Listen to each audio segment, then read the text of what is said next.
Sati and Shiva. Only Sati could fulfill Shiva's exacting demands. As his companion, she should match his ascetic ways as well as be a loving wife. Unfortunately, her happiness was overshadowed by an arrogant father.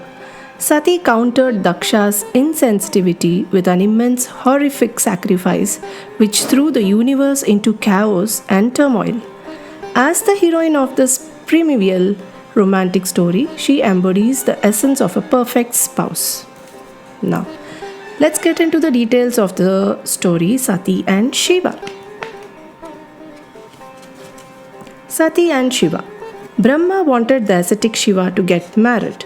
Vishnu advised him to serve the goddess Uma, beg her to take birth on earth and become Shiva's consort.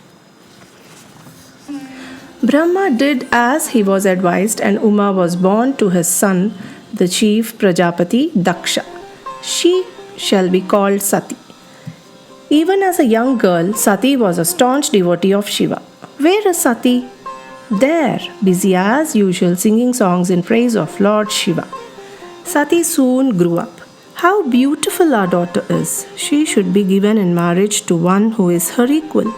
Only the worthiest one in all the three worlds shall become her husband. A few days later, Brahma and the sage Narada came to visit Daksha. My child, pay obeisance to the revered ones. May the mighty Shiva, whom you adore, be your lord. He has not taken and will never take another consort. I shall perform severe penances and win my lord. She began by fasting and chanting sacred mantras. Then, in dripping wet clothes, she worshipped him on the bank of a river. My lord, come to me and fulfill my destiny. Her whole being was concentrated on Shiva. She knew nothing else. Meanwhile, in heaven, Sati has begun her penances to win Shiva. Let us go and bless her. So, Brahma and his consort Saraswati, Vishnu and his consort Lakshmi, and the celestial sages came to Sati. But she is oblivious to us. So deep is her concentration. It is divine. They who had come to bless her sought her blessings instead. Then they went to Shiva. O Shiva, you too accept a loving woman for an eternal companion as Vishnu has taken Lakshmi and I Saraswati. Shiva smiled and was quiet for some time. Then, I am willing to marry, but I am an ascetic. Is there a woman who will be a yogini when I practice yoga and a loving housewife when I am a householder?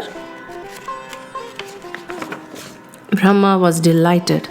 Oh Shiva, Sati, my granddaughter, is one such. Yes, Shiva, she is. Where is she? At this moment, she is engaged in severe penances to win you. Her concentration is unswerving. Then Vishnu pleaded, O Shiva, grant her the boon she seeks and marry her. Their mission accomplished, Brahma, Vishnu, and the rest departed. I shall go to Sati. O daughter of Daksha, I am pleased by your devotion. Choose a boon and it shall be yours. Though Shiva knew what the boon would be, he wanted to hear her speak. How can I tell him that he is the boon I seek? Sati hesitated, but for a second. Then, Lord, will you? But Shiva did not let her complete her question. Be my consort, Sati. For a while, Sati stood smiling sweetly at him. Then, Lord, please take me with the consent and the blessings of my father. So be it. When Shiva reached Kailas, he sent for Brahma. I have granted Sati the boon she sought. Now you go and speak to Daksha. Brahma succeeded in persuading Daksha. Let him come to me on an auspicious day and I shall offer him my daughter. And Sati was married to Shiva. After the wedding, Shiva took Sati to Kailas, where they spent many a happy day. Then one day, the sages at Prayag are performing a grand yajna. All the celestial beings have been invited. Would you like to go? I would, my lord. So Shiva and Sati went. When they entered the grounds, the devas and sages bowed to them. Come, Sati, let us sit at the place assigned to us. As soon as they were seated, Daksha entered. They recognized me as the chief Prajapati. What? my vile son-in-law remains seated, he dares to insult me. I shall teach him a lesson. My father-in-law does not realize that if I, his superior, bow to him, harm will befall him. After the sacrifice, when Daksha reached his abode, he could hardly wait to avenge his humiliation. I will hold the greatest yajna ever witnessed. Brahma and Vishnu shall be escorted to it. I will invite all the inhabitants of the three worlds, but not my uncouth son-in-law and the ungrateful daughter who chose him. A few days later, where are they going in such haste and decked in their finest attire? I'll find out. When she learned that they were on their way to Daksha's grand yajna, how strange that my mistress and the Lord have not been invited. She returned to Sati. They are on the way to a grand yajna your father is performing. My father? Sati was surprised.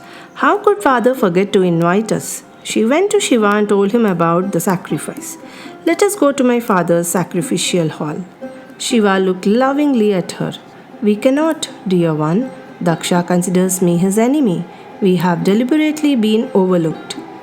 But Sati persisted. All the same, I would like to go. Shiva knew no good would come of her visit, but she was his equal. I will not come, but if you really must go, I will willingly send you and in royal splendor. Nandi, my attendant, will carry you there. So Sati set out on Nandi, Shiva's favorite attendant. At the gates of Daksha's abode, Sati dismounted and walked up to her father, but he ignored her presence. Yet Sati, ever dutiful, bowed to her parents. Then, why were my lord and I not invited? When Daksha did not reply, she turned upon Vishnu and Brahma. How could you tolerate this insult to my lord? You who? But Daksha cruelly cut her short. Sati, I have had enough of your impudence. You may go or stay. Why did you come at all? His anger mounted as he spoke of Shiva. Your husband is uncouth. He is not fit to be present on such an auspicious occasion. I gave you to him only because my father persuaded me to. Then he became calmer. Anyway, now that you have come, forget him. Sit down and accept a share of the sacrificial offerings. Sati for a moment stood speechless with shame and anger. Why? Oh, why did I insist on coming? Then she turned upon her father. You are vain and wicked. I am ashamed to call myself your daughter. I will cast off this body of mine as a worthless corpse. Then, becoming calmer, she fixed her mind on her lord. My lord, I shall come back to you when I am reborn of a father I can respect. And invoking yogic flames, Sati immolated her body in them. Alas, Shiva's beloved has given up her body. Alas, alas, cruel Daksha will have to pay for this. Her attendants who were waiting outside heard these cries and charged in. Fie on the evil Prajapati! Where is he? They rushed towards Daksha. Don't spare a hair on his head. But the sage Bhrigu immediately poured offerings into the sacrificial fire and invoked thousands of powerful demons. A terrible fight ensued. Shiva's attendants were defeated and had to retreat. When they reached Kailas, O Lord, the wicked Daksha humiliated Sati and spoke ill of you. Sati became angry. After censuring her father, she burnt up her body. We became infuriated and attacked, but we were routed by Bhrigu's demons. Shiva was furious. He plucked out a cluster of his matted hair and dashed it to the ground. Boom! The cluster split in two. From one half arose the powerful Veerabhadra, and from the other the terrible Mahakali. Lord, command me quickly, what am I to do? May victory be yours. Destroy the sacrifice of the conceited Daksha. Kill him and return. Take as many of my attendants as you need. Eager to carry out the command, Veerabhadra set off at once for Daksha's abode with Mahakali leading the hordes. While Veerabhadra advanced, a number of bad omens were seen by Daksha and his guests. A celestial voice cursed Daksha. Fie upon your life now, Daksha, great misery will befall you. Jackals, can you hear them howl? My left eye, arm and thigh throb. The three bad omens. I am doomed.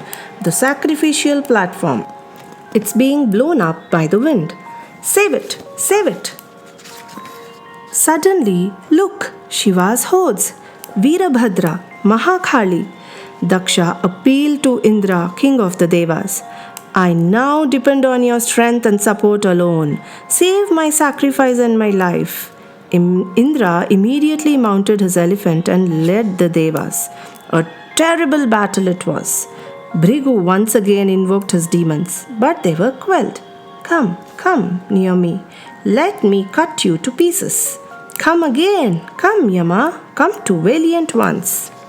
Many of the Devas and celestial sages deserted and fled to heaven. Our race will be wiped out. Let us flee. But Indra did not give up. He attacked Nandi. Nandi pierced him with his trident. Indra retaliated with his thunderbolt and Nandi fell. Veerabhadra was furious to see Shiva's favorite lying unconscious. He drew his bow and let fly his deadly arrows. Severely wounded, even Indra had to flee. Look, our leader is retreating. We are lost. Then Vishnu came forward, took Indra's position and faced Veerabhadra. But Veerabhadra charged with his trident and Vishnu fell unconscious. Leaving him there, Veerabhadra went in search of Daksha. Ha! There you are, evil one.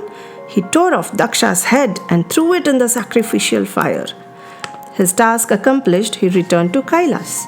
As Veerabhadra left, cool fragrant breezes blew, reviving all those who had fallen.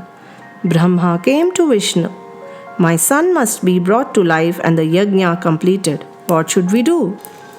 Let's go to Shiva's abode and propitiate him. When they reached Shiva's abode on Mount Kailas, Great One, you are merciful. Let the incomplete yajna of Daksha be completed. Let him be restored to life. Daksha allowed hate to become his master. If one hates another, it will recoil on oneself. Daksha shall be revived, but with the head of a goat. Then come to the sacrificial altar with us, O Lord. I shall. When they reached the venue of the sacrifice, bring me the head of the sacrificial goat. The head was brought. Shiva joined it to Daksha's neck. Daksha slowly arose as if from a deep sleep. When he saw Shiva, he bowed before him. I have been wicked and foolish. You have punished me. I pray now that I be permitted to complete my yajna. With Shiva's permission and gracious blessings, Daksha completed the yajna. At Kailas, Shiva went into meditation till Sati, true to her word, was reborn as Parvati to Himavan, a father she could love and respect and who loved and respected her. And as Parvati, she wooed and won Shiva, never to be separated from him again. Stay tuned for the next upcoming stories from Amar Chitra Katha. Please like, share, subscribe for more upcoming videos.